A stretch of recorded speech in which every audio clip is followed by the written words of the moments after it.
కీర్తనల గ్రంథము 23వ అధ్యాయము 4వ వచనం.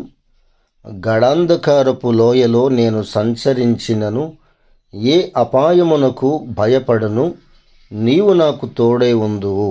దావీదు గారు పలికిన ఈ మాటలలో భయపడను, ఎందుకంటే నీవు నాకు తోడై ఉందువు అనే మాట కనిపిస్తుంది.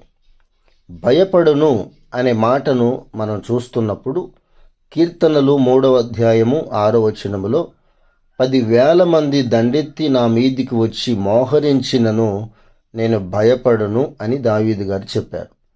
అలాగే కీర్తనలు 56వ అధ్యాయం 4వ వచనాన్ని చదివితే, దేవుని యందు నమ్మిక ఉంచి ఉన్నాను, నేను భయపడను.